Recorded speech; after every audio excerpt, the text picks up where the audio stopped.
Mon riche ex-petit ami est mort et a laissé un jeu pour déterminer qui hériterait de sa fortune. Le bureau de l'avocat était rempli de parents et d'ex-petites amies de Charlie. Je me suis assis dans le dos en espérant que personne ne me remarquerait.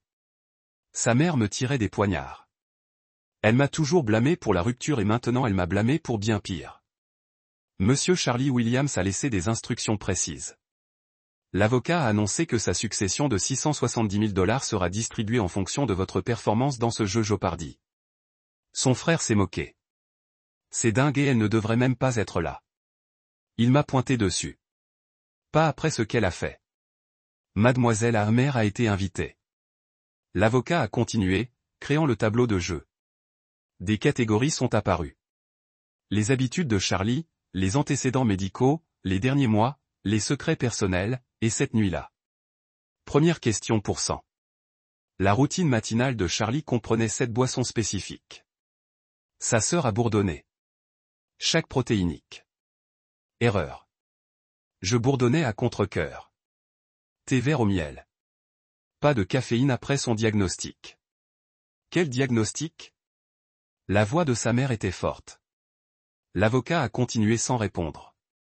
D'autres questions sont passées. Je les connaissais tous. Ses rendez-vous de thérapie du jeudi, l'application de méditation qu'il utilisait, pourquoi il a vraiment vendu sa moto. Chaque réponse correcte a mis sa famille en colère. Elle l'a suivi. Le frère de Charlie a murmuré. C'est comme ça qu'elle sait ça. Nous avons changé de catégorie. Les antécédents médicaux ont révélé son traitement d'anxiété. Le dernier mois a montré à quel point il était isolé. Des secrets personnels révélaient des choses que sa famille n'avait jamais connues. Avec chaque réponse, leur suspicion s'est accrue. 2 fois par jour dans les antécédents médicaux. Quels médicaments prenait Charlie? Je bourdonnais. Certienne 100 mg par jour. Sa mère a explosé. Si vous saviez pour ces médicaments, vous saviez ce qui se passerait s'il les mélangeait avec quelque chose. Tu le savais et tu l'as laissé. Veuillez faire des commentaires jusqu'à la fin, a déclaré l'avocat fermement. Le jeu a continué, mais l'atmosphère était électrique avec des accusations. Chaque réponse que j'ai donnée était comme un autre clou dans mon cercueil. Sa famille murmurait entre eux, complotant. Lorsque nous sommes arrivés cette nuit-là pour 500, la chambre est restée silencieuse. Quelle boisson Charlie a-t-il consommé chez Amanda? Je bourdonnais. Thé camomille avec du miel. Tu lui as donné du thé en sachant qu'il devait conduire. Sa sœur a crié, sachant que ça le rendrait somnolent avec ses médicaments. L'avocat leva la main pour le silence. Nous n'avons pas fini. Dernière catégorie de mise en danger, la vérité. Tout le monde a attrapé ses stylos. Je pouvais sentir 20 paires d'yeux me brûler. Sa mère était déjà au téléphone avec quelqu'un, probablement. Faites votre salaire, l'avocat a ordonné. Je parie tout. Qu'est-ce que c'était? Ils avaient déjà décidé que j'étais coupable. Les recherches médico-légales que j'avais faites pour aider Charlie à trouver des médicaments plus sûrs. Les textos le supplient de venir cette nuit-là. Tout ressemblait à une préméditation. Dernière question en suspens. Qu'a pris Charlie après avoir quitté l'appartement d'Amanda? Sa famille a écrit plusieurs réponses. Alcool, plus de thé, des somnifères. Il devinait ce qu'il pensait que je lui avais donné, ce qu'il croyait que j'avais fait pour causer l'accident. J'ai écrit ma réponse en sachant que ça me ferait chier. Le minuteur bourdonnait. Voyons les réponses.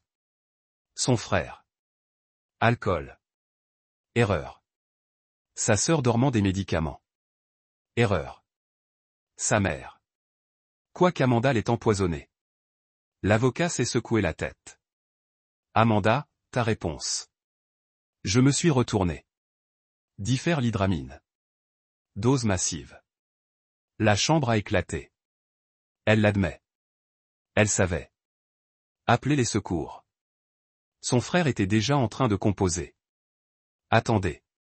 Une voix du dos interrompue. Le docteur Hayat, le thérapeute de Charlie, s'est levé. Laisse-la finir. Benadryl, j'ai continué tranquillement. Fatal quand mélangé aux sertulines qu'il a pris après avoir quitté mon appartement.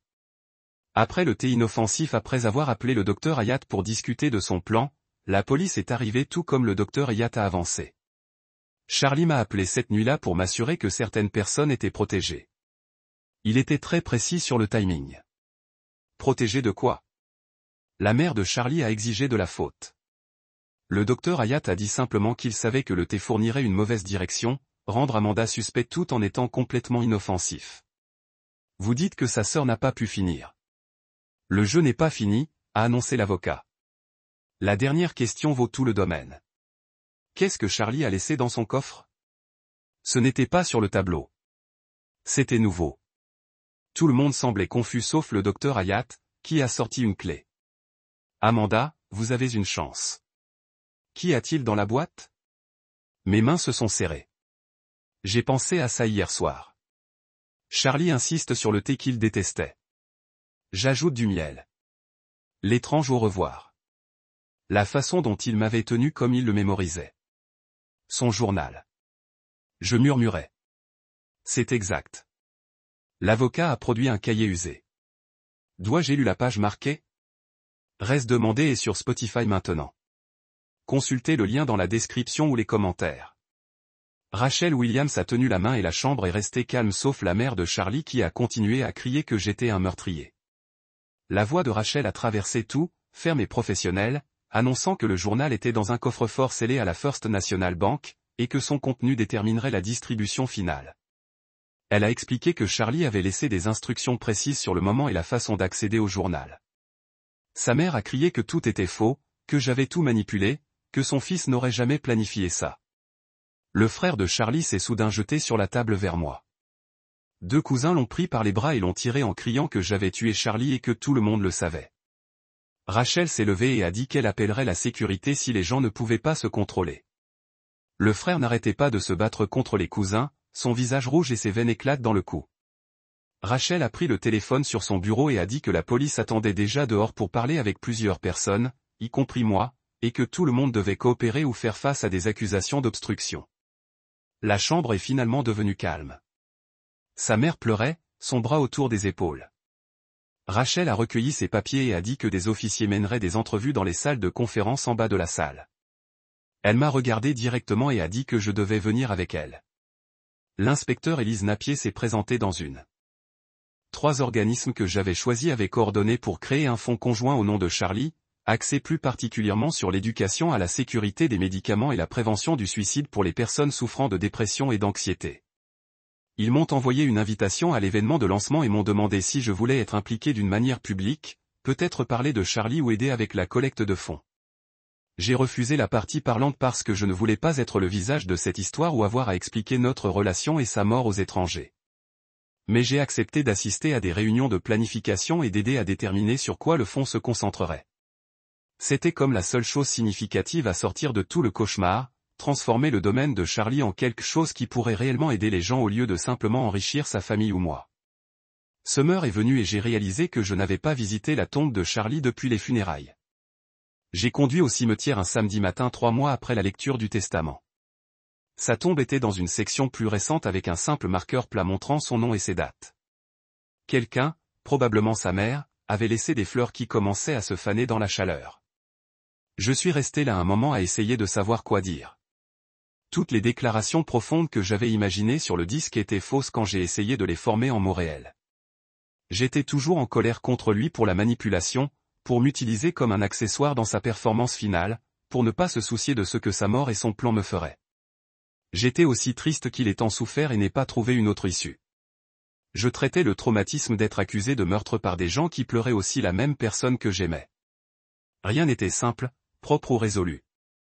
J'ai laissé un petit bouquet de fleurs à côté des fleurs flétrissantes et je suis revenu à ma voiture, me sentant légèrement plus léger, comme si j'avais reconnu quelque chose d'important, même si je ne pouvais pas exprimer ce que c'était. La thérapie m'a aidé à comprendre que je pouvais pleurer Charlie et être furieuse contre lui en même temps. Que ces sentiments ne s'annulaient pas l'un l'autre ou que je gérais les choses mal. Mon thérapeute m'a fait traverser des limites autour de ce que je porterais émotionnellement et de ce que je refusais d'accepter la responsabilité. Je ne pouvais pas contrôler que Charlie avait choisi de mourir. Je ne pouvais pas contrôler qu'il ait manipulé les circonstances pour me soupçonner. Je ne pouvais pas contrôler le chagrin de sa famille ou leur besoin de blâmer quelqu'un. Mais je pouvais contrôler combien d'énergie j'ai dépensé pour convaincre les gens de mon innocence, combien j'ai laissé leurs opinions affecter ma vie quotidienne, et si je laisse l'acte final de Charlie définir mon avenir. 3 mois se sont écoulés avant que la sœur de Charlie ne me parle. Elle a envoyé un texto demandant si on pouvait se voir pour un café. Pas de pression, juste pour parler. J'ai regardé le message pendant une journée entière avant de répondre parce que je n'étais pas sûr de ce qu'elle voulait ou si c'était une sorte de configuration. Desmond a dit que c'était mon choix mais de me rencontrer dans un endroit public si je décidais d'y aller. Nous nous sommes rencontrés dans un café en ville un samedi matin, et les premières minutes étaient si embarrassantes, nous avons tous les deux remué nos boissons sans parler. Elle a finalement dit qu'elle avait pensé à tout ce qui s'était passé pendant l'enquête et voulait comprendre qui Charlie était vraiment depuis que le journal montrait à quel point sa famille ne le connaissait pas. Je lui ai parlé de notre relation, des bonnes parties et des combats, comment il pourrait être réfléchi un jour et complètement fermé le suivant. Elle a partagé des histoires sur leur enfance qui ont expliqué certains de ces modèles, comment les attentes de leur mère l'ont écrasé, comment leur père est parti quand Charlie avait 12 ans et il ne l'a jamais vraiment traité. Nous avons parlé pendant 2 heures et à la fin aucun de nous ne pleurait, mais nous avions l'air fatigués. Elle a dit qu'elle ne pouvait pas être mon amie à cause de sa mère, mais elle voulait que je sache qu'elle croyait les preuves et ne pensait pas que je lui faisais du mal. Je l'ai remerciée et nous nous sommes séparés du parking en comprenant que c'était probablement la seule conversation que nous aurions jamais eue, mais il était important que nous l'ayons eue. Les messages des médias sociaux sur moi ont commencé à disparaître progressivement alors que d'autres scandales ont repris les flux des gens. Quelqu'un commentait encore de temps en temps sur de vieux posts qui me traitaient de meurtrier, mais le harcèlement actif s'est arrêté une fois la déclaration du procureur rendue publique. J'ai rendu mes comptes intimes et j'ai cessé de chercher mon nom obsédément chaque matin pour voir quelles nouvelles accusations étaient apparues du jour au lendemain. Mon thérapeute m'a aidé à comprendre que certaines personnes croiraient toujours que j'étais coupable. Peu importe les preuves, et je ne pouvais pas contrôler ça ou gaspiller l'énergie en essayant de changer d'avis, je me suis concentré plutôt sur les gens dans ma vie réelle, ceux qui me connaissaient et se tenaient à mes côtés. Allison est restée farouchement fidèle, en fermant tous les commérages de travail qu'elle a entendus et en indiquant clairement que la diffusion de rumeurs sur moi nuirait aux amitiés. Ma routine est lentement revenue à quelque chose de normal, bien que j'ai encore eu de mauvais jours où le poids de tout se sentait écrasant. Mon patron m'a appelé dans son bureau 6 semaines après mon retour de congé et m'a dit qu'il commençait un nouveau projet qui avait besoin de quelqu'un orienté détail qui pourrait gérer l'analyse de données complexes. Le projet n'avait rien à voir avec les questions juridiques ou les enquêtes, juste un travail purement technique qui a exigé une concentration intense pendant des mois. J'ai sauté à l'occasion parce qu'il m'a donné quelque chose de concret pour travailler sur ce qui a rempli mon cerveau de problèmes que je pouvais en fait résoudre. Le travail était assez exigeant pour que je rentre à la maison épuisé mais satisfait. Ayant passé 8 heures à penser aux bases de données et aux algorithmes au lieu de la mort et des accusations, mes évaluations de performance ont été les plus fortes que j'avais eues depuis des années, et mon patron a mentionné lors de notre check-in qu'elle me considérait pour un poste senior qui s'ouvrirait l'année prochaine. La possibilité de promotion me semblait la preuve que ma carrière n'avait pas été définitivement détruite par l'enquête, que je pouvais reconstruire ma réputation professionnelle grâce à un bon travail. Je me suis jeté dans le projet avec une intensité qui n'était probablement pas tout à fait en bonne santé, mais il a battu assis à la maison rejouant le testament dans mon esprit. Le Fonds pour la santé mentale a tenu sa première activité publique 9 mois après la fin de la distribution de la succession. Ils m'ont envoyé une invitation et m'ont demandé si je voulais parler, mais j'ai refusé parce que je ne voulais pas être le visage de l'histoire de Charlie ou avoir à expliquer notre relation à des étrangers. J'ai cependant assisté, assis dans la rangée arrière du centre communautaire pendant que des conférenciers parlaient de prévention du suicide, de sécurité des médicaments et de ressources de soutien pour les personnes souffrant de dépression et d'anxiété. Les présentations étaient instructives et respectueuses, axées sur l'aide pratique plutôt que sur des histoires dramatiques. J'ai remarqué que le docteur et Hayat étaient assis à l'arrière de l'autre côté de la pièce, tout en conservant un profil bas. Nos yeux se sont brièvement rencontrés à travers l'espace, et nous avons échangé un petit clin d'œil de reconnaissance sans parler ou s'approcher. Nous savions tous les deux pourquoi nous étions là et ce que nous avions vécu, mais aucun d'entre nous n'avait besoin d'en discuter publiquement ou d'en parler. L'événement a attiré environ 50 personnes et a recueilli plusieurs milliers de dons. Après, j'ai glissé par la porte latérale sans parler aux organisateurs parce que j'avais fait ce que je suis venu faire, ce qui était le témoignage que quelque chose de positif venait de toute la douleur. Un matin environ 1 an après la mort de Charlie, je me suis réveillé et je me suis préparé au travail et j'ai été à mi-chemin de mon trajet avant de réaliser que je n'avais pas encore pensé à l'enquête ou aux accusations. Cela ressemble à une petite chose, mais c'était énorme parce que depuis des mois, ces pensées avaient été la première chose dans mon esprit tous les jours. Je me réveillais déjà anxieuse, rejouant déjà des conversations avec l'inspecteur Napier ou se souvenant de la mère de Charlie qui me criait dans le bureau de l'avocat. Mais ce matin-là, mon cerveau venait de passer par des pensées normales au sujet des délais de travail et de quoi manger pour le déjeuner. Le traumatisme n'avait pas disparu, et j'ai eu des jours difficiles. Mais ce n'était plus le bruit constant de fond de chaque moment de réveil. J'ai mentionné cela à ma thérapeute et elle a dit que c'était un signe de guérison que le traitement des traumatismes ne signifie pas oublier mais plutôt intégrer l'expérience afin qu'elle ne domine pas tout le reste. J'ai commencé à remarquer d'autres moments comme ça au cours des semaines suivantes. Tout l'après-midi où j'étais pleinement présent dans ce que je faisais au lieu d'être à moitié distrait par les souvenirs d'être accusé. J'ai rencontré quelqu'un de nouveau à la fête d'un ami environ 14 mois après que tout soit arrivé. Nous avons commencé à parler de choses normales comme le travail et les passe-temps, et il y avait une facilité à la conversation que je n'avais ressentie avec personne depuis longtemps. Nous sommes allés à quelques rendez-vous, prenant les choses lentement parce que je n'étais pas prêt à me précipiter dans quelque chose de sérieux. À notre 4e rendez-vous, je lui ai parlé de Charlie, de toute l'histoire, y compris l'enquête et les accusations. Il a écouté sans interrompre, a posé quelques questions pour mieux comprendre, et a ensuite dit qu'il m'appréciait de lui faire confiance avec quelque chose de si difficile. Il ne m'a pas traité comme si j'étais endommagé ou fragile après, n'a pas posé d'interminables questions de suivi ou d'agir bizarrement autour de moi. C'était un petit pas important vers la confiance des gens. La preuve que je pourrais être honnête sur ce qui s'est passé sans que ça définisse comment quelqu'un m'a vu. Nous avons continué à sortir ensemble et j'ai fait attention de ne pas bouger trop vite, mais avoir quelqu'un de nouveau dans ma vie qui connaissait la vérité et ne m'a pas jugé pour cela m'a aidé à me sentir moins isolé. Desmond m'a envoyé un email de l'avocat de Charlie environ 18 mois après la fermeture de la succession. La famille voulait rester au courant des fonds pour la santé mentale et demandait des rapports trimestriels sur la façon dont l'argent était utilisé. Le ton était formel et lointain, mais pas hostile, reconnaissant leur chagrin et l'héritage de leur fils sans faire d'accusation sur moi. J'ai accepté, par l'entremise de Desmond, que l'organisation du fonds leur envoie des mises à jour trimestrielles, en maintenant une distance appropriée tout en respectant le droit de savoir comment la succession de Charlie aidait les gens. C'était comme une limite raisonnable, leur donnant des informations sans exiger un contact direct entre nous. Le coordonnateur du fonds m'a dit que la famille n'avait jamais assisté à des événements où ne s'était pas impliquée au-delà de la réception des rapports, mais le fait de savoir que l'argent avait été utilisé à bon escient leur semblait important. J'ai parfois pensé à la sœur de Charlie et je me suis demandé si c'était elle qui poussait à cet arrangement, essayant de trouver un terrain intermédiaire entre la colère de sa mère et la réalité de ce que les preuves montraient. 2 ans après la mort de Charlie, j'ai délibérément traversé la rue où son accident s'est produit. J'avais complètement évité cette zone, prenant des routes plus longues pour obtenir des endroits justes pour ne pas voir l'intersection. Mais un samedi, j'ai décidé de me tester et de voir si je pouvais m'en occuper. Mon rythme cardiaque s'est accéléré à l'approche de la rue, et j'ai serré le volant, mais j'ai continué à rouler à une vitesse normale sans m'arrêter ni me retourner. Je n'ai pas eu une crise de panique. Je n'avais pas besoin d'appeler quelqu'un. Je viens de passer, j'ai reconnu l'étanchéité dans ma poitrine, et j'ai continué. C'était comme la preuve que je guérissais, même si les cicatrices étaient toujours là. Je n'ai pas pris l'habitude de passer cet endroit, mais en sachant que je pouvais le faire sans tomber en panne. Quand 2 années complètes s'étaient écoulées depuis cette nuit-là au bureau de l'avocat, j'étais vraiment d'accord. Pas parfaitement guéri, pas sans des sentiments compliqués sur tout ce qui s'est passé, mais fonctionnel et aller de l'avant avec ma vie réelle. J'avais appris que certaines histoires n'ont pas de fin propre où tout se résout et tout le monde se comprend.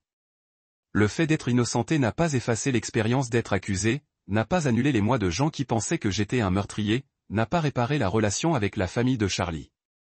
J'ai porté la vérité de ce qui s'est passé sans qu'ils définissent tout ce que j'étais ou contrôle chaque décision que j'ai prise. Le Fonds pour la santé mentale a aidé des dizaines de personnes chaque année en leur fournissant des ressources en matière d'éducation et de prévention du suicide. Alison et moi étions plus proches qu'avant parce qu'elle s'était prouvée quand les choses étaient terribles, et ce genre de loyauté approfondit les amitiés. J'avais un travail que j'étais bon avec de vraies possibilités de promotion. La personne que je fréquentais était devenue plus sérieuse, et nous parlions de déménager ensemble, de construire quelque chose de nouveau qui n'avait rien à voir avec mon traumatisme passé. J'ai toujours pensé à Charlie parfois, généralement tard la nuit quand je ne pouvais pas dormir ou à l'anniversaire de sa mort. La colère s'était adoucie en quelque chose de plus triste qu'il avait fait des choix que je ne pouvais pas contrôler et que j'avais survécu aux suites de ses choix. Il avait manipulé la situation pour révéler l'ignorance de sa famille et me protéger. Mais il ne se souciait pas de ce que ces mois de suspicion me feraient. Je ne saurais jamais s'il pensait que la vérité sortirait rapidement et facilement. Ce que je savais, c'est que j'avais bâti une vie qui me semblait stable et authentique. Que j'avais appris à fixer des limites et à refuser de chasser le pardon de gens qui ne le donneraient jamais. Et cette guérison ne consistait pas à oublier, mais à intégrer des expériences difficiles dans une histoire plus vaste qui comprenait la joie, le but et la connexion. Donc, il y a votre image complète de comment cela s'est déroulé légalement et émotionnellement. Si cela vous a aidé à mieux comprendre le processus, certainement comme la vidéo. Abonnez-vous à des examens plus approfondis de scénarios compliqués de la vie réelle. Sérieusement, commentez la situation que vous voulez analyser. Petite salle de conférence avec des murs gris et une table qui sentait le nettoyeur au citron. Son ton était neutre, presque ennuyeux, comme elle le faisait tous les jours. Elle portait un pantalon noir et une chemise bleue boutonnée avec son insigne attaché à sa ceinture. Elle a expliqué qu'il s'agissait d'une conversation informelle, que je n'étais pas en état d'arrestation, mais que les circonstances de la mort de Charlie nécessitaient une enquête compte tenu de ce qui est sorti pendant la lecture du testament. Elle a sorti un bloc-notes et un stylo et s'est assise en face de moi. Rachel Williams se tenait près de la porte, les bras croisés. L'inspecteur Napier m'a demandé de commencer et de lui parler de cette nuit. Je lui ai dit ce qui s'est passé. Charlie est venu vers 8 heures. On n'a parlé de rien d'important. Il a dit qu'il voulait quelque chose de calme, alors j'ai fait du thé à la camomille avec du miel parce que c'est ce que j'avais. Il est parti vers 22 heures, apparemment fatigué, mais bien. Il a dit qu'il devait rentrer et dormir. L'inspecteur Napier a tout écrit sans regarder en haut. Elle m'a demandé si je savais pour ses médicaments et j'ai admis que je savais pour la certine parce qu'il m'a dit il y a des mois quand nous étions encore ensemble. Il a dit que cela a aidé avec son anxiété, mais l'a fait sentir plat parfois. L'inspecteur Napier a regardé de son bloc-notes et m'a demandé pourquoi je connaissais tant de détails personnels sur la vie de Charlie si on avait rompu. J'ai expliqué que nous sommes restés en contact, que je me souciais toujours de lui même si la relation n'a pas fonctionné. J'ai dit que connaître le programme de thérapie de quelqu'un ou l'application qu'ils utilisent pour la méditation ne veut pas dire que je voulais leur faire du mal. Elle a écrit quelque chose que je ne pouvais pas voir. J'ai demandé si j'avais besoin d'un avocat et elle m'a dit que c'était mon droit, mais qu'on ne m'inculpait pour rien. Elle a fermé son bloc-notes et a dit que quelqu'un serait en contact probablement dans les prochains jours. Elle s'est levée et a dit à Rachel de me montrer par la sortie arrière pour éviter la famille. Rachel m'a marché dans un couloir différent devant des bureaux avec des portes fermées et par une porte latérale qui a conduit au parking. Je me suis assis dans ma voiture dans le parking pendant 20 minutes, tremblant si fort que je ne pouvais pas tourner la clé. Mes mains ont continué à glisser du volant. Les lumières fluorescentes bourdonnaient au-dessus et faisaient tout paraître vert et malade. Mon téléphone a commencé à bourdonner avec des SMS de numéros que je ne reconnaissais pas. J'ai ouvert les messages et vu des gens qui m'ont traité de meurtrier, disant que je devrais être en prison, menaçant de découvrir où j'habitais. Quelqu'un du testament a dû l'afficher en ligne parce que des étrangers m'ont envoyé des messages maintenant. Un texto disait que je méritais tout ce qui venait à moi. Un autre a dit qu'ils espéraient que j'avais ce que j'avais donné à Charlie. J'ai éteint mon téléphone et essayé de respirer, mais ma poitrine était étroite et petite. J'avais besoin de sortir de ce garage quelque part en sécurité. J'ai remis mon téléphone en marche et j'ai appelé Alison du travail, la seule personne en qui je pouvais faire confiance. Elle a répondu sur la deuxième bague et j'ai commencé à pleurer avant de dire n'importe quoi. Elle m'a demandé où j'étais et j'ai réussi à lui parler du testament, de la police et des textes. Elle a dit de venir chez elle. Elle m'a donné son adresse sur Maple Street. Elle a dit qu'elle commanderait à manger et je pourrais rester aussi longtemps que j'en avais besoin. Elle n'a pas demandé si je l'avais fait. Je n'ai pas hésité à m'impliquer. J'ai enfin la clé dans l'allumage et je suis allé chez elle, en vérifiant mes miroirs tout le chemin pour m'assurer que personne ne me suivait. Chez Alison, je me suis finalement effondré et j'ai pleuré pour la première fois depuis la mort de Charlie. Elle s'est assise à côté de moi sur son canapé et n'a rien essayé de réparer ou de me dire que ça irait. Elle m'a laissé pleurer et m'a donné des tissus quand j'en avais besoin. Je lui ai tout dit sur le jeu de la Jeopardy et comment j'ai su toutes les réponses à propos de sa famille qui m'accuse. Sur le journal, le détective et les textes. Elle a écouté sans interruption et quand j'ai fini, elle a dit qu'on devait me trouver un avocat. J'ai dit que je ne savais pas si je pouvais me le permettre et elle a dit que ça n'avait pas d'importance, que j'avais besoin de protection, que je sois accusé ou non. Elle m'a fait manger de la pizza même si je n'avais pas faim et a installé la chambre avec des draps propres. Je me suis couché au lit, regardant le plafond, entendant la voix de Charlie demander du thé, voyant son visage quand il est parti cette nuit, se demandant ce qu'il pensait et pourquoi il m'a fait ça. Le lendemain matin, Allison m'a aidé à chercher en ligne des avocats qui ont traité à la fois la défense pénale et les affaires civiles. Nous en avons trouvé 3 avec de bons commentaires et des bureaux en ville. J'ai appelé chacun et j'ai expliqué brièvement ce qui se passait. Le premier avocat a dit qu'il avait été réservé pour le mois suivant. La seconde voulait un reliquat de $5 000. Le troisième, Desmond Frazee, a dit qu'il pourrait me rencontrer cet après-midi-là à 2 heures et que la consultation initiale était gratuite. Allison m'a conduit dans son bureau parce que j'étais encore trop fragile pour me faire confiance au volant. J'ai rencontré Desmond Frazee à son bureau au centre-ville, au 8e étage d'un immeuble avec des planchers en marbre et des gardes de sécurité.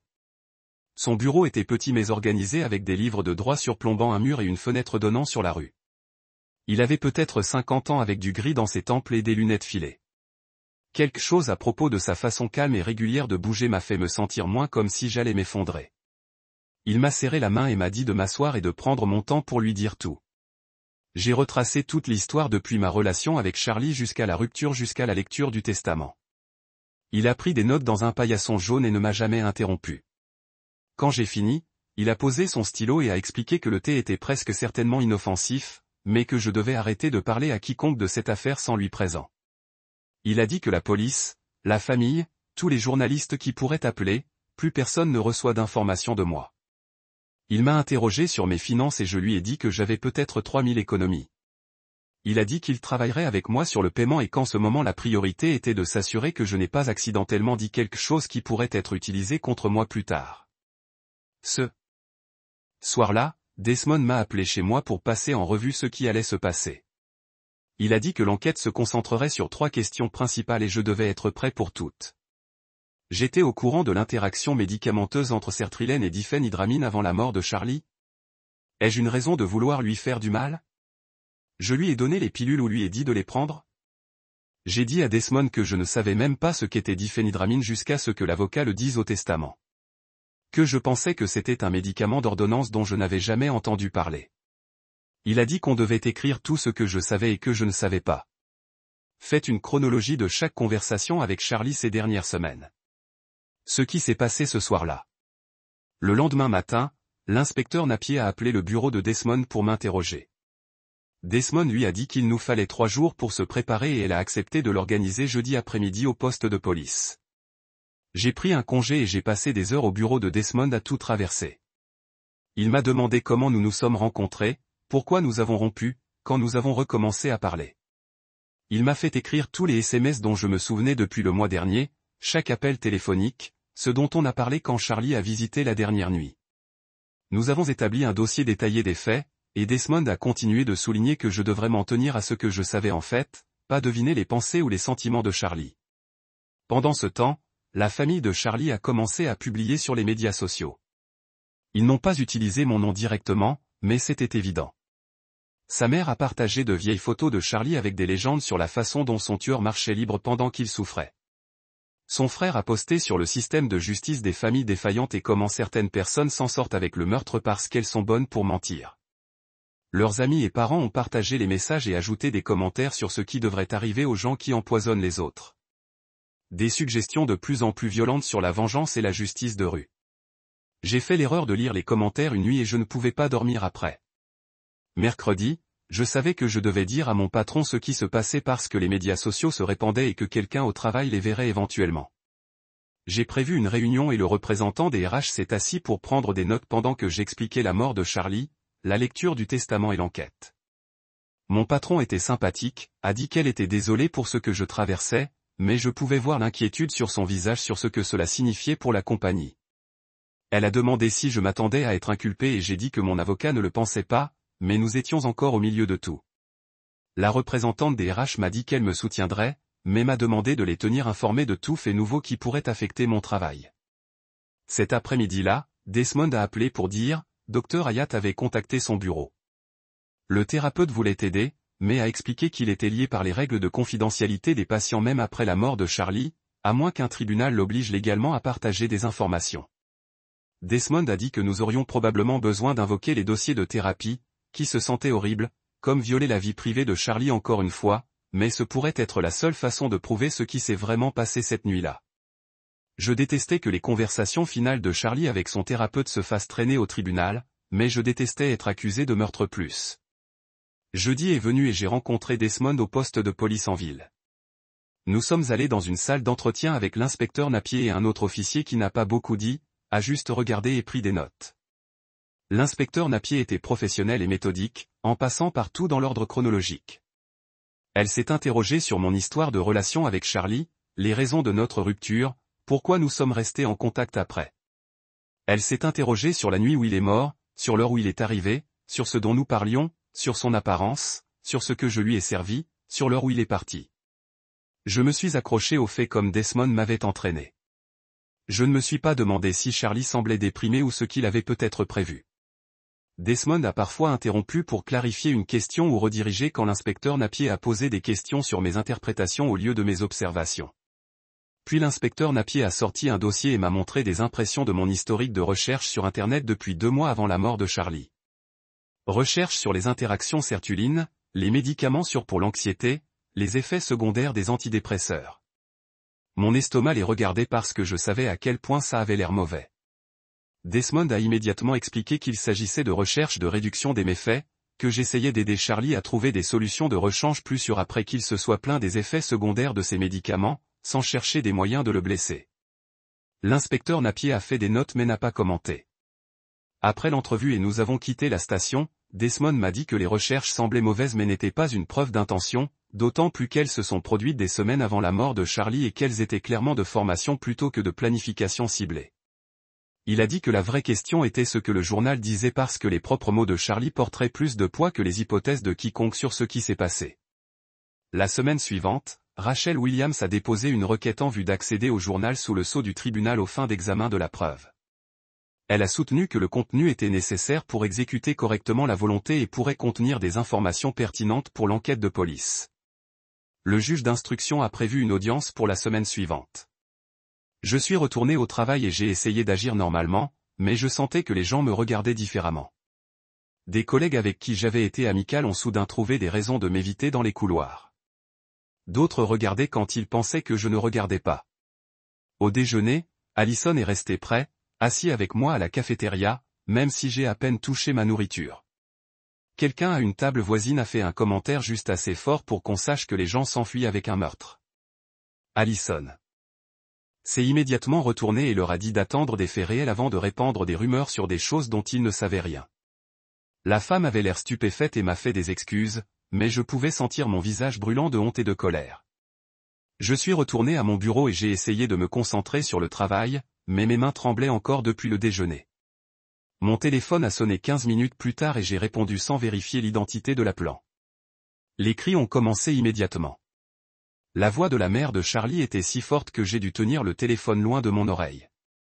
Elle m'a traité de meurtrier, a dit que j'avais tué son fils et qu'elle s'assurerait que je l'ai payé, qu'elle connaissait des gens qui pouvaient faire de ma vie un enfer, et qu'elle ne s'arrêterait pas avant que je sois en prison où j'appartiens. J'ai raccroché sans rien dire et j'ai regardé le téléphone pendant 1 minute. Il a sonné à nouveau, même numéro. Je n'ai pas répondu. Il a sonné 4 fois avant de s'arrêter. Je suis allé directement au RH et j'ai signalé l'appel. Le représentant a pris des notes et m'a demandé si je voulais déposer une plainte officielle. J'ai dit oui, et elle m'a dit qu'il changerait ma prolongation immédiatement et que je devais documenter tout autre contact de la famille de Charlie. Elle était professionnelle et compatissante, mais je pouvais dire qu'elle s'inquiétait de la situation qui affecte l'entreprise. Je suis retourné à mon bureau avec un nouveau numéro d'extension et j'ai essayé de travailler, mais je n'ai pu arrêter de trembler pendant plus d'1 heure. Chaque fois que mon téléphone sonnait, je sautais. Allison est venue 2 fois me voir, et la 2e fois, elle m'a apporté du café et s'est assise avec moi jusqu'à ce que je me calme assez pour taper quelque chose. 3 jours plus tard, Desmond a appelé avec la première vraie bonne nouvelle depuis que tout a commencé. Les dossiers de pharmacie sont revenus et ils ont montré que Charlie a acheté la diphénhydramine lui-même. Il a utilisé sa propre carte de crédit dans une pharmacie à 3 rues de son appartement. L'achat a eu lieu 3 jours avant sa mort. Desmond a dit que c'était énorme parce qu'il a prouvé que Charlie avait le médicament tout seul que je ne lui ai pas donné ou même qu'il savait qu'il l'avait. Le disque a montré qu'il a acheté une grande bouteille de la substance, bien plus que quelqu'un aurait besoin d'allergie ou de problèmes de sommeil. Desmond a dit qu'on devait transmettre cette information à l'inspecteur Napier tout de suite parce que ça a tout changé au sujet de l'enquête. J'avais l'impression de pouvoir respirer pour la première fois depuis des semaines. Enfin, il y avait une vraie preuve que je n'ai pas fait ce que tout le monde m'accusait de faire. Desmond m'a prévenu de ne pas m'énerver encore parce que la famille aurait probablement prétendu que j'avais dit à Charlie de l'acheter ou quelque chose, mais au moins maintenant il y avait des preuves montrant ses propres actions séparées de tout ce que j'ai fait. L'audience a eu lieu la semaine suivante et je me suis assis à l'arrière de la salle d'audience avec Desmond pendant que les avocats discutaient au sujet du journal. Rachel Williams a expliqué que le journal était dans un coffre-fort scellé et contenait des renseignements pertinents pour la distribution de la succession et l'enquête sur le décès de Charlie. Le juge était une femme plus âgée qui semblait fatiguée et ennuyée par toute la situation. L'avocat de la famille de Charlie s'est levé et a soutenu que toute la volonté devrait être rejetée parce que Charlie était clairement mentalement instable quand il l'a écrit, que le juge Jeopardy a prouvé qu'il ne pensait pas directement. Rachel a répondu que la capacité mentale pour l'exécution de testament était une question juridique distincte de l'accès à la revue et que le tribunal devait d'abord examiner la revue avant de prendre toute décision sur la validité de la volonté. La juge a écouté les deux parties et a ensuite dit qu'elle examinerait le journal en privé dans ses chambres avant de décider quelle partie était pertinente pour la succession et ce qui pourrait devoir être partagé avec la police. L'avocat de la famille de Charlie a essayé de discuter plus, mais le juge l'a coupé et a dit que sa décision était définitive. L'audience s'est terminée et je suis parti par une porte latérale pour éviter la famille de Charlie qui était rassemblée dans le couloir en colère. 2 jours après l'audience, Rachel m'a appelé pendant que j'étais au travail. Elle a dit que le juge a fini de lire le journal et a trouvé plusieurs entrées qui ont explicitement indiqué l'intention de Charlie de mettre fin à sa propre vie. Les entrées ont décrit son plan d'utiliser la visite de thé comme une mauvaise direction pour le rendre suspect quand il était réellement inoffensif. Rachel a dit que le juge préparait un résumé pour toutes les parties et avait déjà contacté l'inspecteur Napier pour lui faire savoir que le journal contenait des informations qui m'avaient effacé. J'ai demandé si je pouvais lire le journal, et Rachel a dit que ce serait au juge, mais que le résumé inclurait les parties pertinentes. Elle m'a averti que la famille allait se battre si fort, qu'il prétendrait que Charlie a écrit les entrées sous la contrainte, ou qu'ils étaient faux d'une manière ou d'une autre. Je l'ai remercié et raccroché, se sentant soulagé, mais aussi étrange.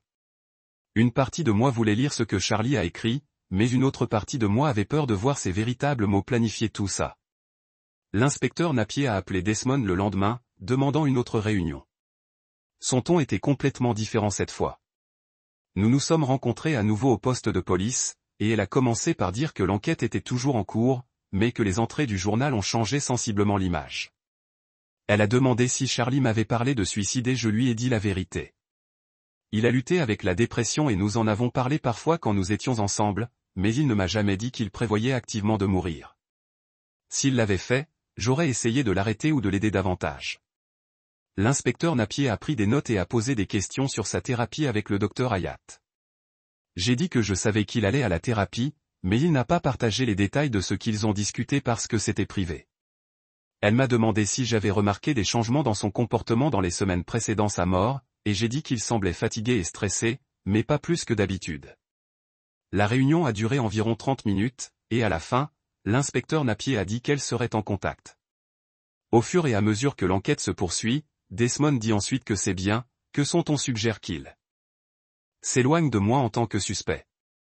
Le juge a rendu public le résumé des entrées de revue à toutes les parties. Une semaine plus tard, Desmond m'en a apporté une copie et je l'ai lue dans son bureau.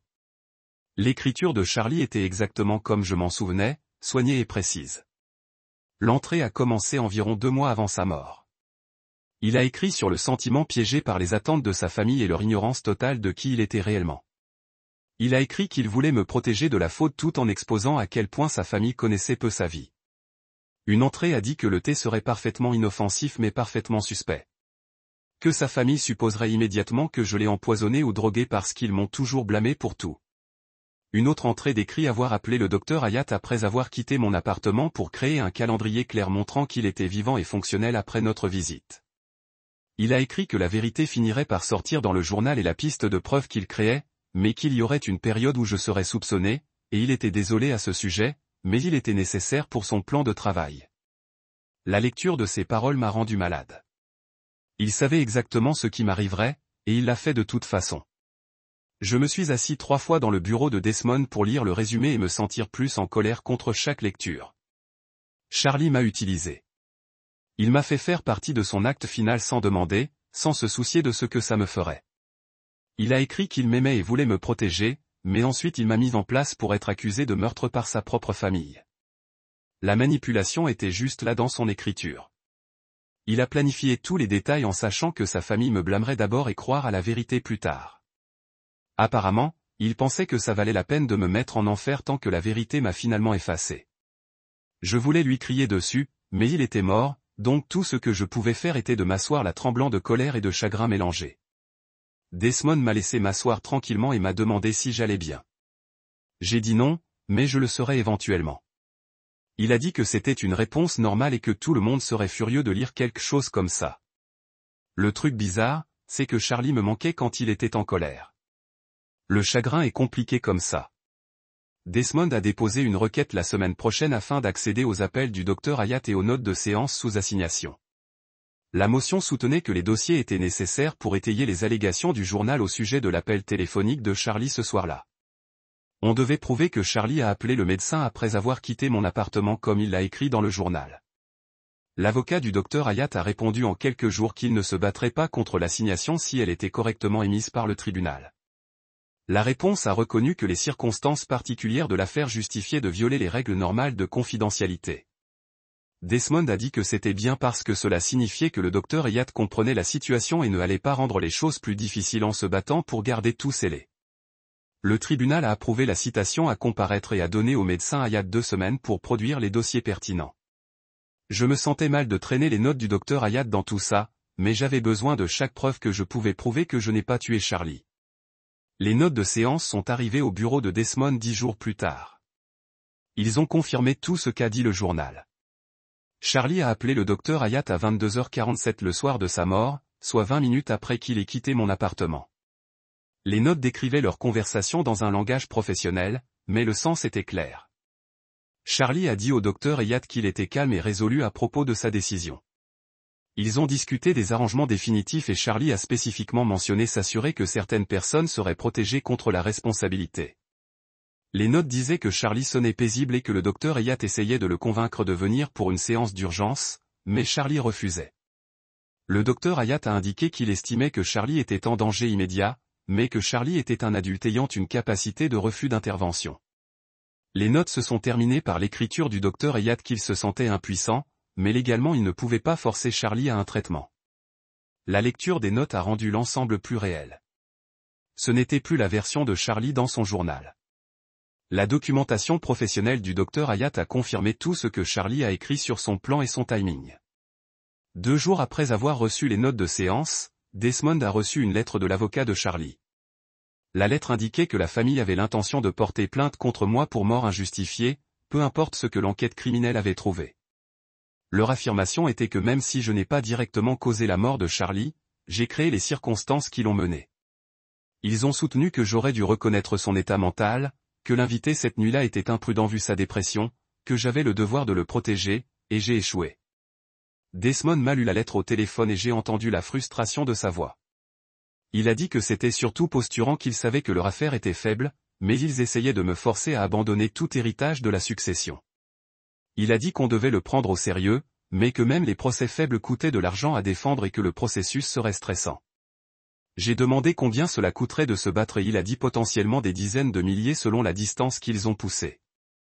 Je n'avais pas ce genre d'argent et l'idée de passer par plus de batailles juridiques m'a fait vouloir abandonner. Desmond a dit de ne pas prendre de décision encore, que nous devrions attendre et voir s'ils ont effectivement déposé ou si ce n'était qu'une menace pour me faire peur. Je suis entré au travail lundi matin et j'ai senti le quart immédiatement. Les gens ont arrêté de parler quand j'ai passé leur bureau. Quelqu'un a tourné leur écran pendant que je passais. J'ai pris du café de la salle de pause et j'ai entendu des murmures derrière moi qui ont coupé quand je me suis retourné. Au déjeuner, j'avais compté au moins 6 collègues qui avaient soudainement besoin d'être ailleurs quand je suis entré dans une chambre. Allison m'a trouvé à manger seul à mon bureau et s'est assise sans demander. Elle m'a dit que le moulin à rumeurs avait explosé le week-end après que quelqu'un ait partagé des images des médias sociaux de la famille de Charlie. La moitié du bureau pensait que j'avais empoisonné Charlie et m'en suis sorti. L'autre moitié pensait que j'étais au moins en partie responsable de ne pas l'arrêter. J'ai demandé si notre patron savait et Allison a dit oui, qu'il y avait eu des plaintes pour m'avoir par terre. Mon estomac est tombé. J'ai passé l'après-midi à faire semblant de travailler tout en sentant tout le monde me regarder. Vers 3 heures, mon patron m'a appelé dans son bureau avec le représentant des RH déjà là. Ils m'ont expliqué qu'ils me déplaçaient temporairement dans un autre sol pour mon propre confort et pour réduire la tension au travail. Je savais ce que ça voulait dire. Ils me séparaient de tout le monde parce que les gens ne voulaient pas travailler près de quelqu'un qu'ils pensaient être un tueur. Le représentant des RH a dit qu'il prenait le harcèlement en milieu de travail au sérieux et que quiconque formulerait des commentaires directs aurait des conséquences, mais qu'il ne pouvait pas contrôler ce que les gens pensaient ou disaient en privé.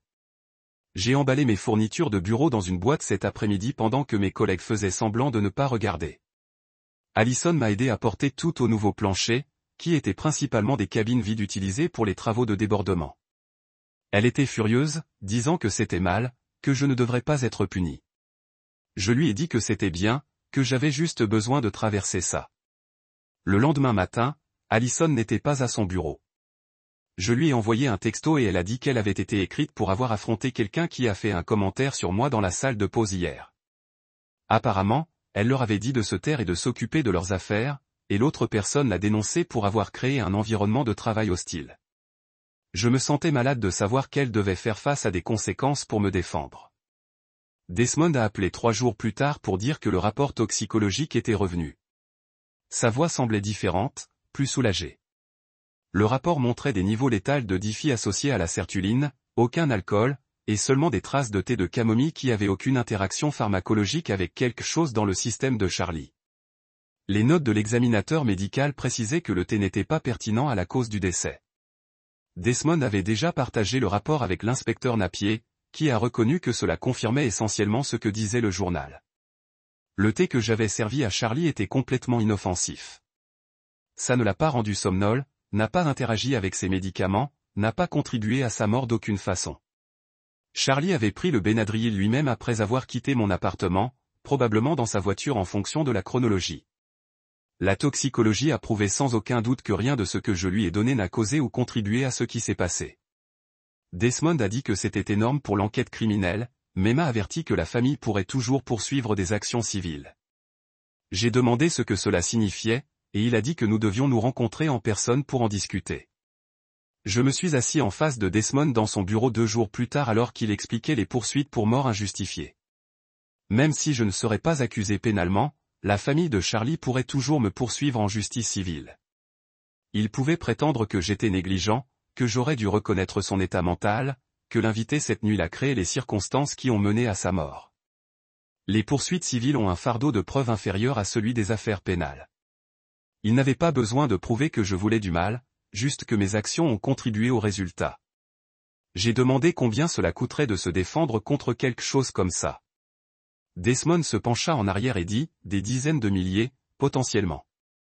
Peut-être plus en fonction de la distance qu'ils ont poussée. Honoraires, témoins experts, frais de justice, déposition. Même si j'avais gagné, j'aurais encore tout cet argent. Je lui ai dit que je n'avais pas des dizaines de milliers de dollars. J'avais à peine quelques milliers d'économies. Desmond a dit qu'on pourrait traverser ce pont s'il le faisait, que parfois la menace d'un procès était juste cela, une menace destinée à me forcer à abandonner tout héritage de la succession. Mais j'avais besoin d'être préparé à la possibilité qu'il suive, quelle que soit la preuve. J'ai appelé un thérapeute cette nuit-là parce que je ne pouvais plus dormir. Chaque fois que je fermais les yeux, j'ai vu Charlie assis dans sa voiture après avoir quitté mon appartement, pris ses pilules, faisant le choix qui allait détruire nos 2 vies. J'ai continué à rejouer notre dernière conversation, à chercher des signes que j'avais manqués. Est-ce qu'il avait l'air parti? Il a dit au revoir? Pourquoi n'avais-je pas remarqué qu'il y avait un problème? L'attaque de panique a commencé au travail. Des moments soudains où je ne pouvais pas respirer et mon cœur courait et j'étais sûr que tout le monde pouvait voir que je tombais.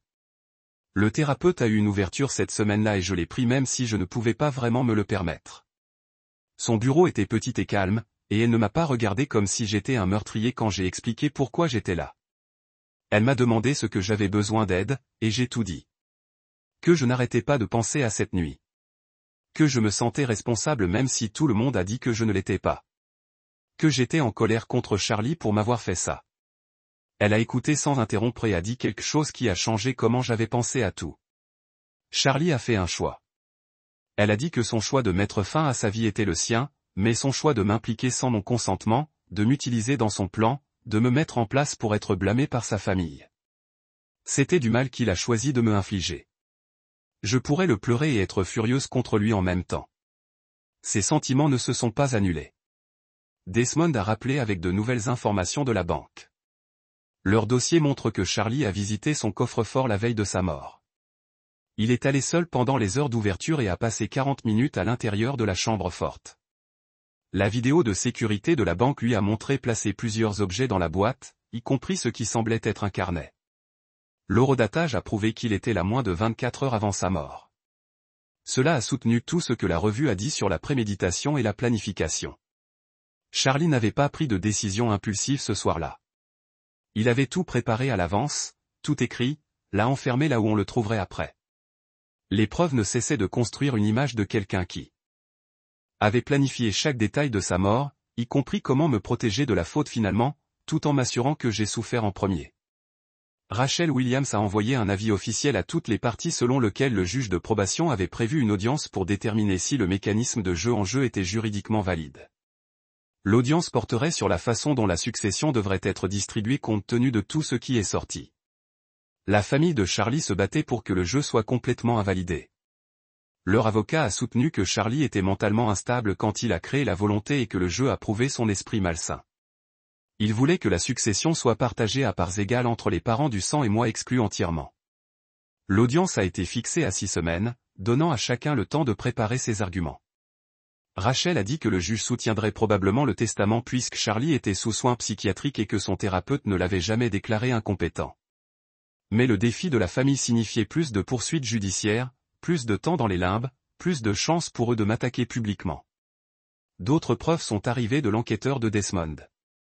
Les cartes de crédit montrent que Charlie a acheté du miel 2 jours avant sa mort. Pas n'importe quel miel, mais la marque bio spécifique que j'ai gardée dans mon appartement. Il l'avait acheté dans une épicerie près de chez lui. Payé avec sa carte de crédit, a laissé une trace papier clair. Cela signifiait qu'il avait apporté son propre miel cette nuit-là et l'avait ajouté lui-même au thé. Il avait contrôlé exactement ce qui est entré dans cette tasse, la mettant en scène pour ressembler à ce que j'avais préparé quand il avait vraiment apporté ses propres provisions. Le détail m'a rendu malade physiquement. J'ai pensé à lui dans ma cuisine, ajoutant soigneusement du miel qu'il avait acheté spécifiquement à cet effet, en s'assurant que le thé serait exactement ce qu'il voulait que ce soit. Rien de aléatoire, rien de spontané, chaque élément planifié et contrôlé. Un chauffeur a contacté la police au sujet de la caméra de la nuit où Charlie est mort. Le chauffeur avait été garé dans ma rue en attendant un ramassage, et sa caméra a capturé la voiture de Charlie en arrière-plan. L'horodatage a été montré à 22h32, environ 15 minutes après que Charlie ait quitté mon appartement. La vidéo montrait Charlie assis dans sa voiture, pas au volant, assis là, regardant quelque chose de petit dans ses mains. La qualité de la vidéo n'était pas assez claire pour identifier ce qu'il tenait, mais le timing correspond parfaitement avec lui se préparant à prendre les pilules. L'inspecteur Napier a partagé la vidéo avec Desmond, ajoutant une pièce de plus à la chronologie. Charlie ne s'était pas enfui et a décidé de prendre le Benadryl. Il s'était assis à l'extérieur de mon immeuble, avait regardé ce qu'il tenait, probablement les pilules, et avait fait son dernier choix en vue de mon appartement. L'assistant de Desmond a appelé disant que la sœur de Charlie avait téléphoné pour me parler. Après en avoir discuté avec Desmond, nous avons accepté un bref appel supervisé. Elle allait appeler son bureau et je serais sur le haut-parleur avec Desmond pour m'assurer que rien n'a été dit qui pourrait être utilisé contre moi plus tard. L'appel est arrivé cet après-midi. Sa voix semblait fatiguée et incertaine. Rien de tel que la femme en colère du testament. Elle a dit qu'elle avait lu toutes les preuves, le rapport toxicologique, les dossiers bancaires, les extraits de journal. Elle avait des questions sur ce qu'on disait à sa mère parce que certaines informations ne correspondaient pas à ce que disait l'avocat de la famille. Elle a demandé si nous pouvions parler, vraiment parler, de ce qui s'est passé. J'ai regardé Desmond et il a légèrement hurlé. Je lui ai dit la vérité. J'aimais Charlie. Nous avons eu des problèmes et la rupture a été difficile, mais je ne l'ai jamais voulu mort. J'étais en colère contre lui pour ce qu'il a fait, pour m'avoir utilisé dans son plan, pour m'avoir fait traverser ce cauchemar avec sa famille. J'ai expliqué que le thé était inoffensif, qu'il apportait son propre miel, les pilules qu'il s'est achetées. Elle a écouté tranquillement et a ensuite dit quelque chose qui m'a surpris. Elle a dit que leur frère nourrissait sélectivement l'information de leur mère, montrant ces seules choses qui me faisaient paraître coupable, cachant des preuves qui indiquaient la planification de Charlie. Son frère était convaincu que j'avais tout manipulé, que les preuves étaient fabriquées ou mal interprétées. Elle ne savait plus quoi croire, mais elle voulait entendre mon côté directement. J'ai demandé si elle pensait que je l'avais tué. Elle a été silencieuse pendant un long moment et a ensuite dit non. Elle ne pensait pas ça, mais elle ne savait pas comment concilier le frère qu'elle connaissait avec quelqu'un qui planifierait quelque chose de si élaboré et cruel. Je lui ai dit que je ne savais pas comment la concilier non plus, que j'essayais encore de comprendre comment la personne que j'aimais pouvait me faire ça. Nous n'avons pas parlé longtemps après ça. Elle m'a remercié d'avoir parlé avec elle et m'a dit qu'elle avait besoin de temps pour tout traiter. L'appel s'est terminé et je me suis assis dans le bureau de Desmond en me sentant étrange, comme si une personne de la famille de Charlie pourrait éventuellement croire que je n'étais pas un monstre. 2 jours plus tard, Desmond a appelé disant que l'inspecteur Napier voulait parler. Il l'a mise sur haut-parleur dans son bureau et sa voix sonnait presque amicale par rapport à nos premières conversations. Elle a expliqué que le bureau du procureur avait tout examiné, depuis les entrées des journaux jusqu'au dossier de la pharmacie jusqu'aux images de la caméra. Les preuves montrent que Charlie a acheté les pilules lui-même, les a prises après avoir quitté mon appartement et a planifié tout à l'avance. Les accusations criminelles semblaient improbables parce qu'il n'y avait aucune preuve que j'ai fourni le médicament mortel ou qu'il savait qu'il le prendrait. L'affaire se terminerait probablement comme un suicide dans quelques semaines une fois les examens finaux terminés. Je l'ai remercié et raccroché, se sentant soulagé, mais aussi vide parce que la fermeture officielle n'a pas effacé ce que j'avais traversé. L'après-midi suivant, Desmond a reçu un appel d'un avocat représentant le Dr Hayat. La commission des licences de l'État avait ouvert une enquête d'éthique professionnelle sur la question de savoir si le Dr Hayat aurait dû rompre la confidentialité pour avertir quelqu'un des plans de Charlie.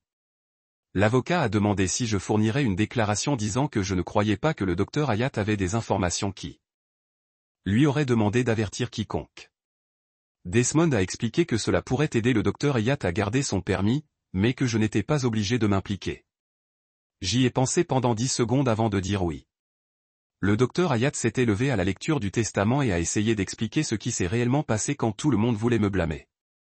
Il avait été dans une situation impossible avec Charlie essayant de le maintenir stable en thérapie pendant que Charlie planifiait secrètement quelque chose. Le Dr Hayat n'aurait pas pu s'arrêter sans détruire la relation thérapeutique.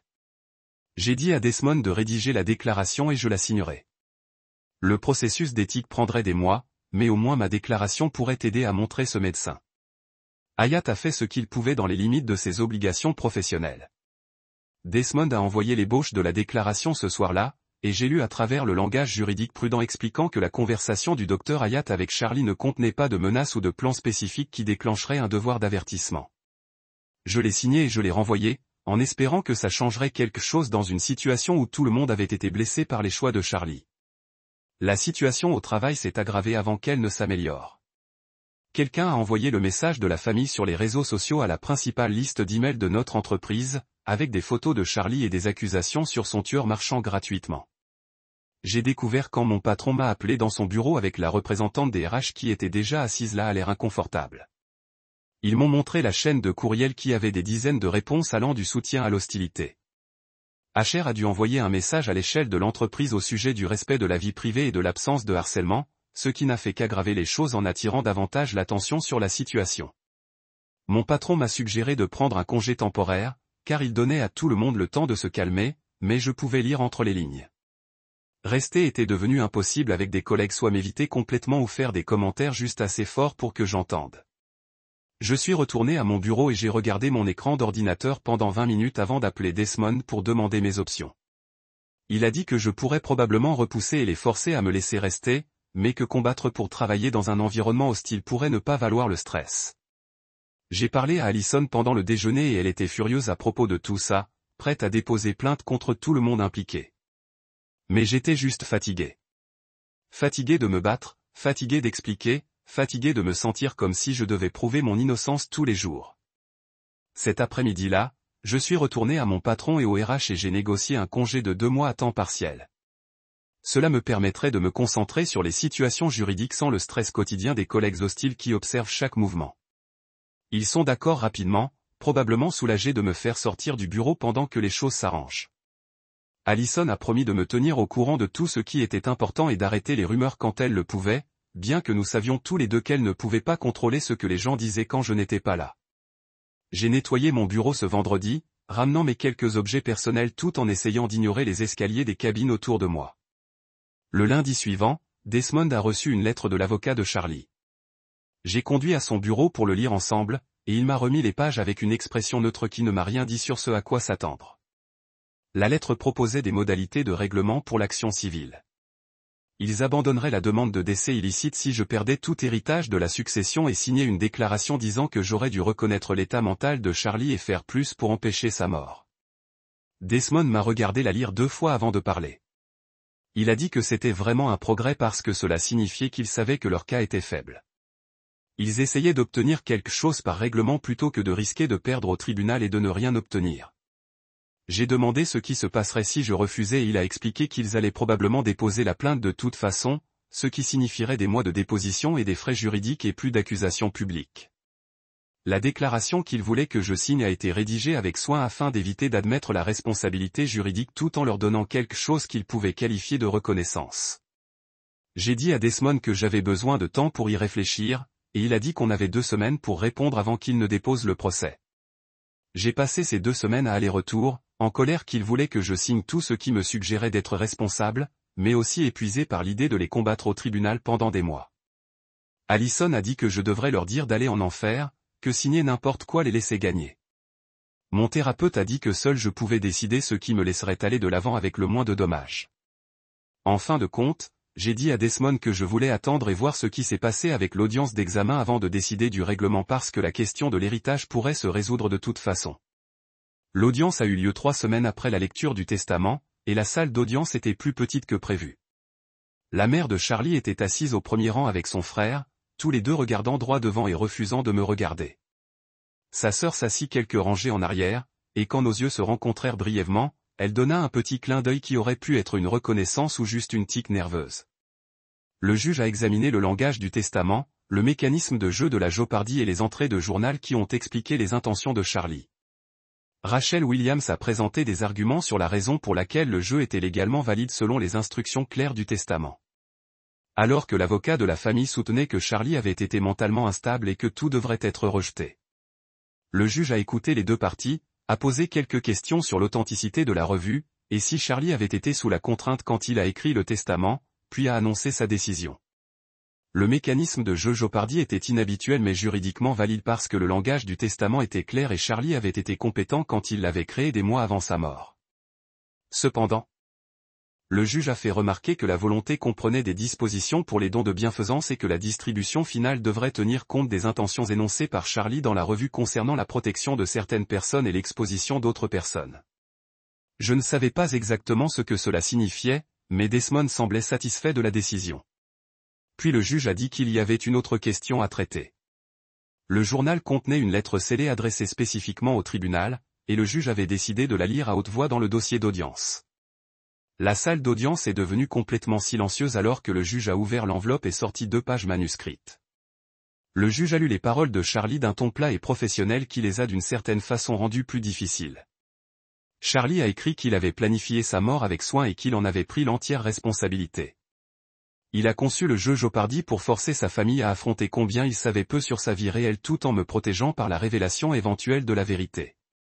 Il a expliqué qu'il savait que le thé serait suspect mais était complètement inoffensif, qu'il a acheté les pilules lui-même et les a prises seul dans sa voiture, et qu'il a appelé le docteur Hayat spécifiquement pour créer une chronologie montrant qu'il était vivant et fonctionnel après avoir quitté mon appartement.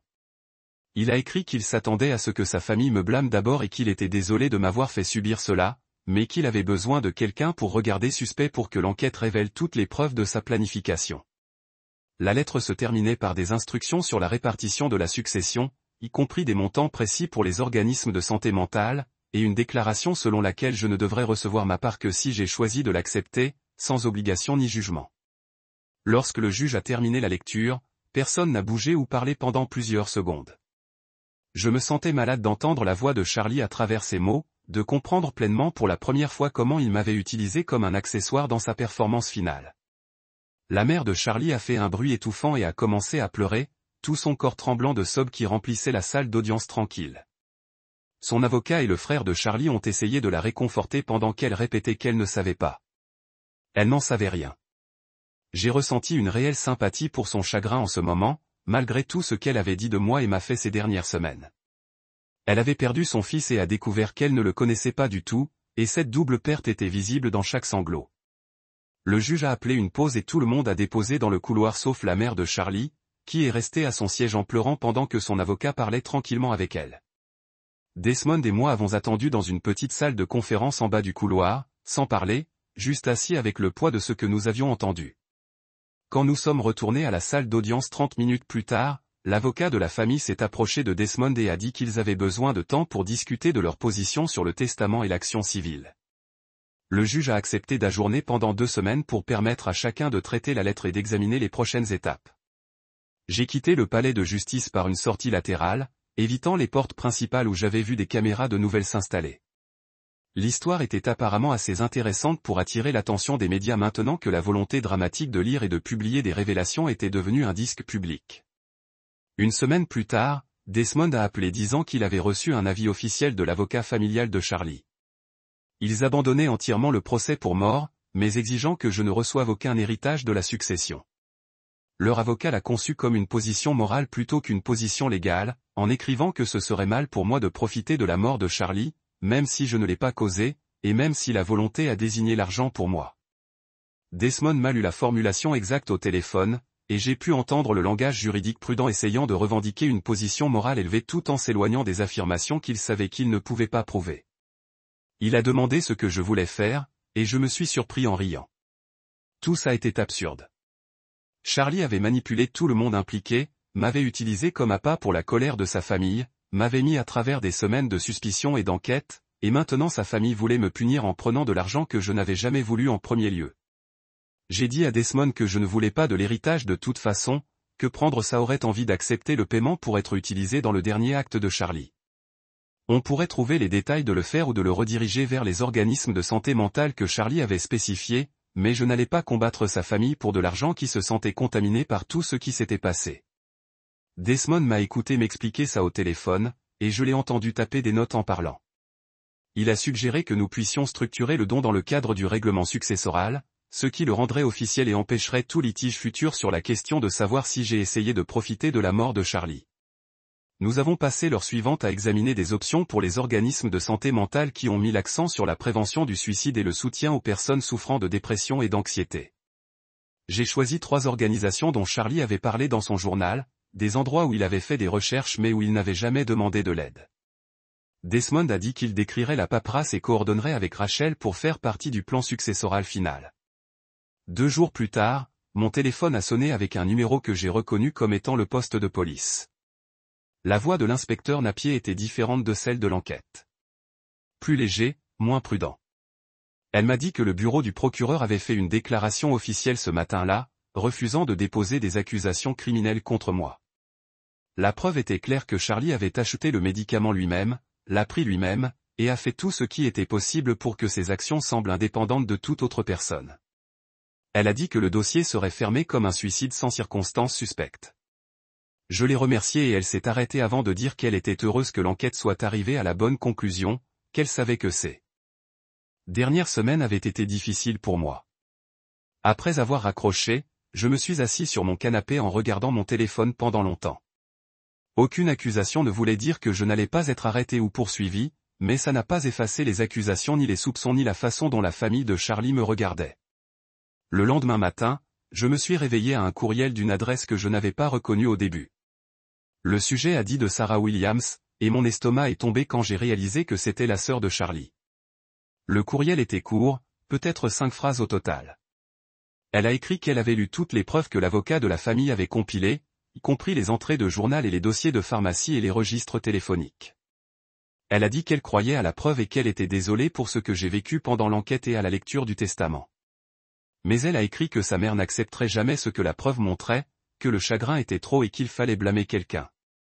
Elle a fini par dire qu'elle devait soutenir sa famille même si elle croyait personnellement que je n'avais pas blessé Charlie. J'ai lu l'email 3 fois en essayant de comprendre ce que j'en ressentais.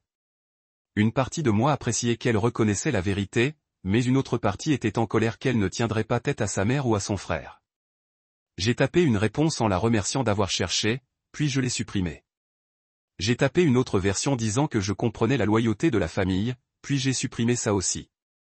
Enfin, je viens de fermer le courriel sans répondre parce qu'il n'y avait rien de significatif à dire qui changerait la situation. Une semaine plus tard, Desmond a appelé disant que Rachel avait déposé le dernier plan de distribution successorale auprès du tribunal de probation. Le plan donnait à la mère, aux frères et à la sœur de Charlie, chacun environ 70 000 $ de la succession. 200 000 autres sont allés aux 3 organismes de santé mentale que j'avais choisis, répartis également entre eux. Ma part, qui aurait été d'environ 150 000, dépendait de la signature d'entente qui faisait tout don au même groupe de santé mentale. Rachel avait également prévu des dispositions pour couvrir tous les frais juridiques et les frais de justice de la succession avant toute distribution. Desmond m'a demandé si je voulais examiner les documents avant l'audience, et je lui ai dit que je faisais confiance à son jugement et que je signerais tout ce qu'il fallait signer. L'audience était prévue pour 10 jours, donnant à la famille de Charlie le temps d'examiner le plan et de soulever des objections. Je suis retourné travailler pendant ces 10 jours, essayant de reconstruire un certain sens de la routine normale. Mon patron avait compris pour le congé, mais je pouvais dire qu'il était soulagé de me retrouver et de fonctionner. L'audience a eu lieu un jeudi matin dans une salle d'audience différente de celle de la lecture du journal. Je me suis assis avec Desmond à une table pendant que l'avocat de la famille de Charlie était assis à une autre table. Rachel se tenait au front pour présenter le plan successoral au juge, expliquant chaque distribution et le raisonnement derrière. Le juge a posé quelques questions sur les dons de bienfaisance et s'ils correspondaient aux souhaits exprimés par Charlie dans le testament. Rachel a fait référence à des passages précis du testament et du journal montrant que Charlie voulait que des portions substantielles aillent vers des causes de santé mentale. La mère de Charlie n'était pas là. Son avocat a expliqué qu'elle était trop contrariée pour assister et l'avait autorisée à représenter ses intérêts. Le frère de Charlie s'est assis dans la rangée arrière et quand j'ai regardé en arrière une fois, il m'a regardé avec la même expression de colère qu'il avait portée à la lecture du testament. Sa sœur s'est assise à côté de lui mais ne m'a pas regardé du tout. Le juge a examiné la paperasse pour ce qui semblait être pour toujours, en feuilletant les pages et en faisant des notes. Enfin, elle a annoncé que le plan successoral était raisonnable, aligné sur les dispositions relatives au testament et dûment comptabilisé pour toutes les parties intéressées. Elle a approuvé la distribution et établi un calendrier pour les transferts au cours des 60 prochains jours. Rachel supervisait tout en tant qu'exécutif, en s'assurant que tous les paiements et les dons étaient bien effectués. L'audience s'est terminée, et je suis parti par une porte latérale pour éviter toute chance de rencontrer le frère de Charlie dans le couloir. 3 semaines après l'audience, Desmond m'a envoyé une lettre de l'avocat du Dr Hayat. La commission des licences d'État avait conclu leur enquête éthique sur son traitement du cas de Charlie. Ils ont émis une mise en garde officielle au sujet des exigences en matière de documentation et des procédures de consultation dans les cas de grande crise, mais ont décidé de ne pas suspendre ou restreindre sa licence. La lettre comprenait une brève note que le Dr Hayat avait demandé à son avocat de passer. Il m'a remercié pour la déclaration que j'avais faite au comité d'éthique et a dit qu'il regrettait toute la situation, tant la mort de Charlie que les conséquences qui avaient touché tant de personnes.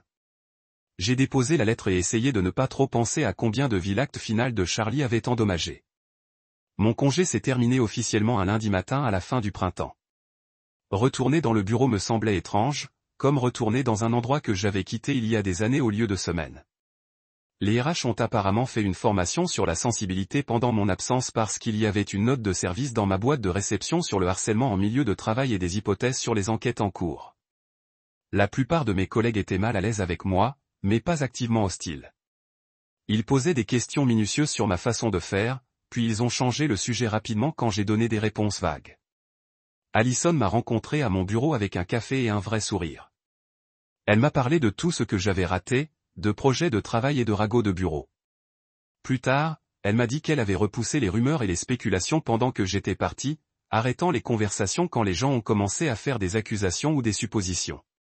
Elle a dit que plusieurs personnes s'étaient excusées auprès d'elle pour avoir cru au pire, et que ma réputation s'était surtout rétablie une fois la déclaration du procureur sortie. Notre amitié s'est sentie plus forte après cela, bâtie sur son dos quand les choses étaient terribles. Le Fonds pour la santé mentale a été lancé 6 semaines après la distribution de la succession. Les